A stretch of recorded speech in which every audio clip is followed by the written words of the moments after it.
샬롬. 오늘도 주님께서 우리와 함께 하십니다. 우리 주님만 바라보며 열심히 살아가는 우리 사랑하는 성도님들 되시기를 바라겠습니다. 오늘 우리에게 주시는 하나님의 말씀 사사기 4장 11절에서부터 24절까지 말씀 가지고 함께 나누도록 하겠습니다. 모세의 장인 호밥의 자손 중 겐 사람 헤벨이 자기 족속을 떠나 게데스에 가까운 사하나님 상수리 나무 곁에 이르러 장막을 쳤더라. 아비노함의 아들 바락이 다볼산에 오를 것을 사람들이 시스라에게 알리매 시스라가 모든 병거 곧 처의 병거 900대와 자기와 함께 있는 모든 백성의 하루셋 학구임에서부터 기송강으로 모은지라. 드보라가 바락에게 이르되 일어나라. 이는 여호와께서 시스라를 네 손에 넘겨주신 날이라. 여호와께서 너희 앞서 나가지 아니하시느니라 하는지라. 이에 바락이 10,000명을 거느리고 다볼산에서 내려가니 여호와께서 바락 앞에서 시스라와 그의 모든 병거와 그의 온 군대를 칼날로 혼란에 빠지게 하시매 시스라가 병거에서 내려 걸어서 도망한지라. 바락이 그의 병거대가 군대를 추격하여 하루셋 학고임에 이르니 시스라의 온 군대가 다 칼에 엎드려졌고 한 사람도 남은 자가 없었더라. 시스라가 걸어서 도망하여 겐 사람 헤벨의 아내 야엘의 장막에 이르렀으니 이는 하소랑 야빈과 겐 사람 헤벨의 집 사이에는 화평이 있습니다. 야엘이 나가 시스라를 영접하며 그에게 말하되 나의 주여 들어오소서 내게로 들어오시고 두려워하지 마소서 하며 그가 그 장막에 들어가니 야엘이 이불로 그를 덮으니라. 시스라가 그에게 말하되 청하노니 내게 물을 조금 마시게 하라. 내가 목이 마르다 하며 우유부대를 열어 그에게 마시게 하고 그를 덮으니 그가 또 이르되 장막문에 섰다가 만일 사람이 와서 내게 묻기를 여기 어떤 사람이 있느냐 하거든 너는 없다 하라 하고 그가 깊이 잠드니 헤벨의 아내 야엘이 장막 말뚝을 가지고 손에 방망이를 들고 그에게로 가만히 가서 말뚝을 그의 관자놀이에 박음에 말뚝이 꿰뚫고 땅에 박히니 그가 기절하여 죽으니라. 바락이 시스라를 추격할 때 야엘이 나가서 그를 맞아 그에게 이르되 오라 네가 찾는 그 사람을 내가 네게 보이리라 하며 바락이 그에게 들어가 보니 시스라가 엎드러져 죽었고 말뚝이 그의 관자놀이에 박혔더라. 이와 같이 이날에 하나님이 가나안 왕 야빈의 이스라엘 자손 앞에 굴복하게 하신지라. 이스라엘 자손의 손이 가나안 왕 야빈을 점점 더 눌러서 마침내 가나안 왕 야빈을 진멸하였더라.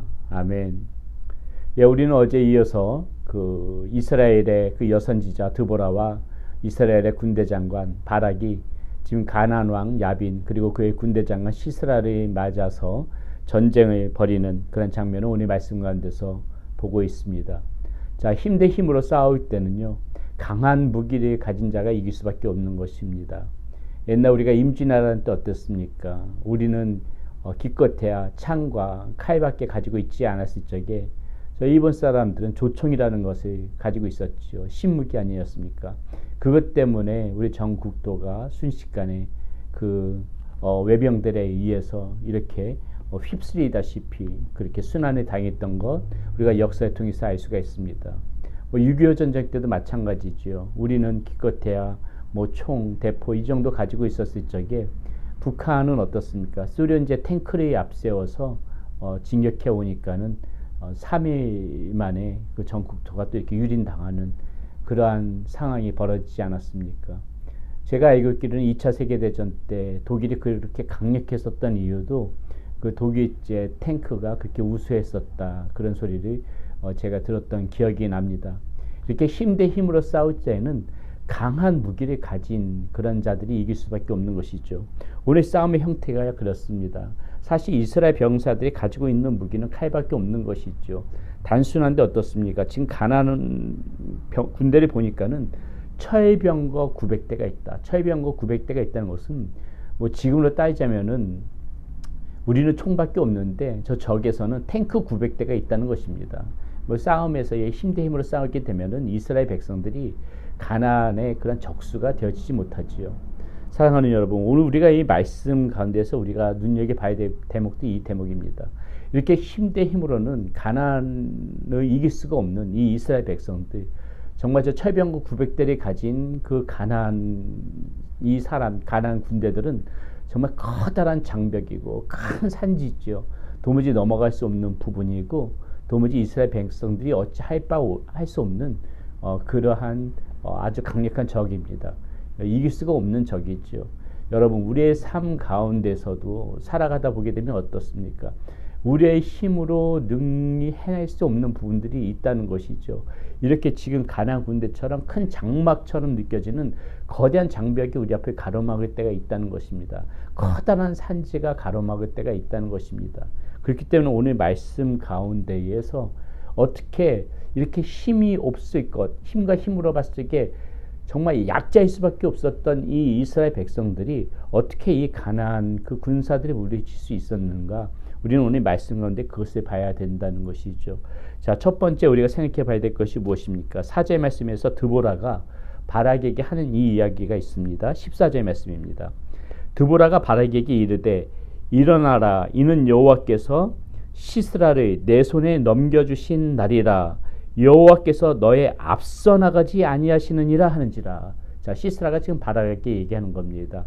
자, 바락은 지금 그의 군대들을 가지고 있습니다. 이스라엘 군대가 분명히 있긴 있지만은 그들이 가지고 있는 것은 그냥 단순한 칼이었겠지요. 그런데 지금 이들과 맞서 싸워야 하는 시스라는 아까도 말씀드렸지만은 철병거 900대를 가진 강력한 군대라는 것입니다. 근데 지금 이 여선지자 드보라는 바락에게 뭐라고 얘기하는 것입니까? 자, 일어나서 이제 지금 저 시스라의 군대와 맞서 싸워라. 그렇게 이야기하면서 뭐라고 말씀하시는 것이에요? 여호와께서 시스라를 네게 넘겨주신 날이다. 여호와께서 너의 앞서 나가고 계시다. 지금 이렇게 얘기하고 있는 것입니다. 여러분, 우리가 이 말씀을 귀담아 들어야 되는 것입니다. 우리의 삶 가운데서 장막이 있고 장벽이 있고 또 이렇게 커다란 산지처럼 두려운 상대가 있고 두려운 그런 상황이 있지만은 우리가 두려워하지 말고 일어나서 나가야 될 그 이유는 바로 여기에 있는 것이죠. 나의 힘으로는 어찌할 수가 없지만은 나의 힘으로는 반드시 질 수밖에 없는, 나의 능력으로는 이것을 극복해낼 수는 없지만은 우리가 그럼에도 불구하고 담대히 나갈 수 있는 이유는 무엇입니까? 여호와께서 내 앞에 나가서 이 문제를 해결해 주실 것이다.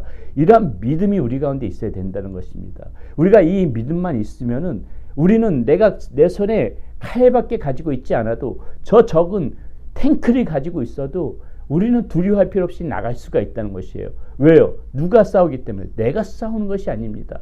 지금 이 말씀 가운데서 이 드보라 선지자는 지금 바락에게 무엇을 말하는 것이에요? 너는 나가서 그냥 최선을 다해서 싸우기만 하면 돼. 그러나 싸움은 누가 하실 것이다?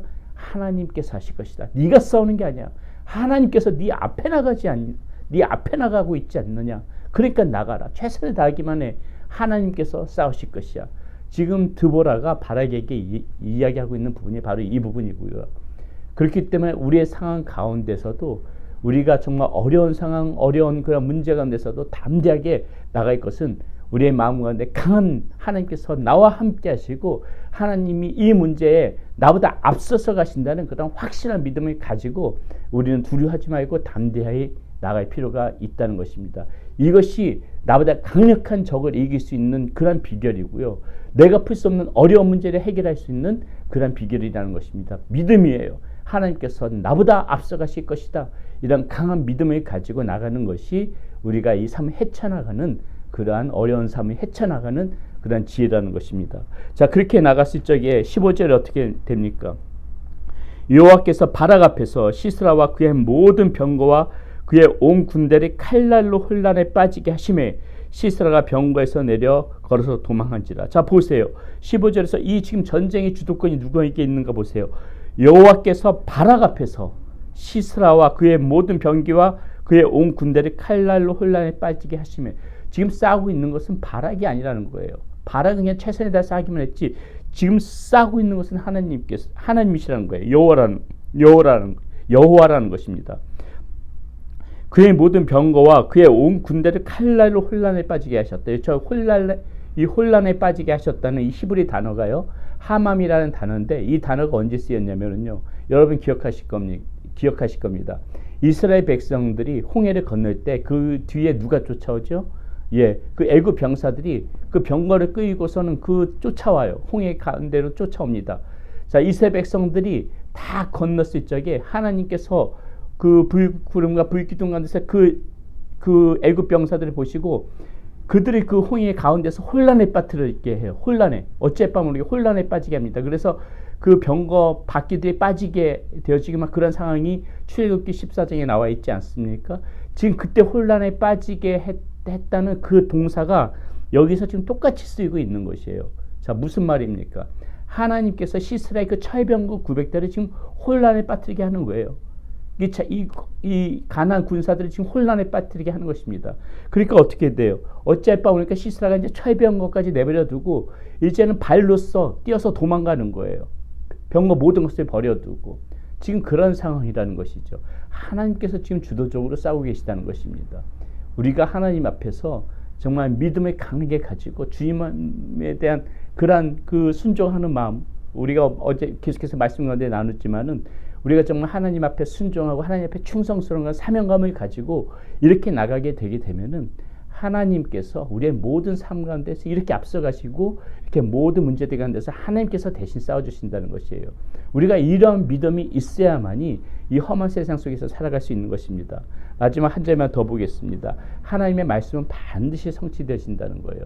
하나님의 말씀은 반드시 성취되어지기 때문에 우리는 오늘도 그 말씀을 붙잡고 나가야 되는 것이죠. 자, 시스라가 어떻게 죽습니까? 시스라가 오늘 보게 되니까는 그 하벨의 아내 중에서 야엘이라고 있습니다. 야엘이 그 시스라를 자신의 집에 들어오게 하지요. 그러면서 그 이불로 덮어서 숨겨주고 결국 어떻게 됩니까? 그래 안심해서 잠들게 한 다음에 그 나무로 해가지고 관자놀이를 이렇게 찍어서 죽게 만들었다고. 조금 잔인한 방법이지만은 그렇게 여인의 손에 의해서 이 시스라, 이 가나안의 군대 장관이 죽습니다. 그런데 이 말씀이 보게 되게 되면은 어제 말씀 가운데서 봤던 말씀이지요. 사사기 그 4장 9절 말씀이 나오지 않습니까? 이르되 내가 반드시 이 드보라가 바락에게 이렇게 얘기하지요. 이르되 내가 반드시 너와 함께 가리라.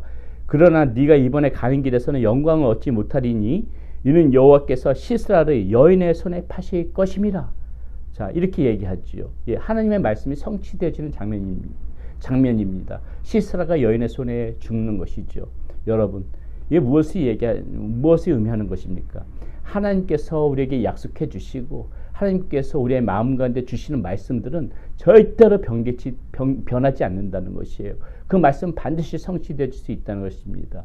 하나님께서 나를 지켜주시고 나를 보호해 주실 것이다. 네가 하나님의 말씀에 순종하면 하나님께서 너와 함께할 것이다. 우리에게 이렇게 수시로 주시는 하나님의 말씀들은 반드시 하나님께서 약속을 지키신다는 거예요. 약속을 지키지 않는 것은 우리지 절대로 하나님이 아니에요.